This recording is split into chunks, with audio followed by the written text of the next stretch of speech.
Di suatu sore di pinggir pantai, 4 orang anak terlihat sedang bermain badminton dengan alat seadanya. Di tengah asyiknya bermain, seorang anak bernama Lee Chong-wei terpaksa harus meninggalkan Tumontemonya karena ayahnya sudah selesai bekerja dan hendak pulang. Ayo weh.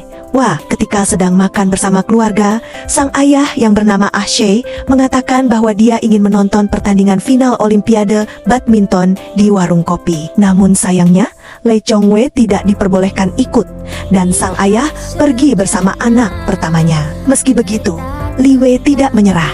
Diam-diam dia pergi ke warung kopi dengan sepeda kecil yang selalu terpasang bendera Malaysia di belakangnya.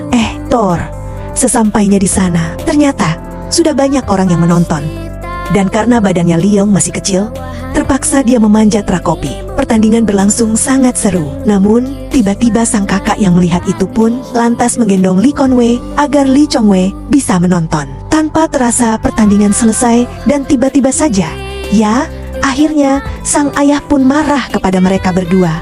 Ketika pulang, sang kakak melihat Long Wei dari belakang, dan dari sini sang kakak sadar bahwa Leong Wei sangat mencintai badminton. Keesokan harinya, saat berangkat sekolah, Lee Chong-wei melihat teman-temannya bermain badminton. Sejatinya, dia sangat ingin bergabung, namun dia ditolak teman-temannya karena nggak punya raket.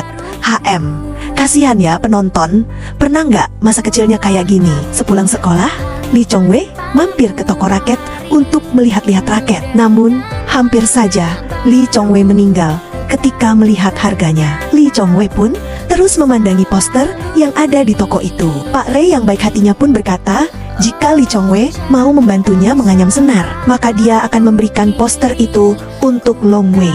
Dengan senang hati, Lion pun membantunya. Dan dari sinilah Lua pun mulai belajar cara menyinar raket. Oke, Pak Rei pun senang dengan hasil kerja lebar Chong-wei, dan dia memberikan poster itu pada Leong Wei. Menyadari Pak Rei yang senang dengan hasil kerjanya, Lee Chong-wei pun menawarkan akan membantu Pak Rei menyenar dan tanpa perlu membayar, asalkan Pak Rei mau memberikan 1 setel kok untuk setiap 5 raket yang dia senarkan. Silan, setelah punya setelok, Lee Chong-wei pun mencari ide bagaimana caranya agar dia bisa bermain badminton. Dan karena nggak punya raket, dia pun mengambil peralatan dapur maknya untuk dijadikan raket. Setelah memilih teflon sebagai raket, Lee Kon-jae pun segera mencari teman untuk bermain badminton. Dan karena nggak punya teman, akhirnya dia pun latihan sendirian. Sampai disangka gila, silly, hingga suatu hari, akhirnya dia memiliki teman untuk latihan.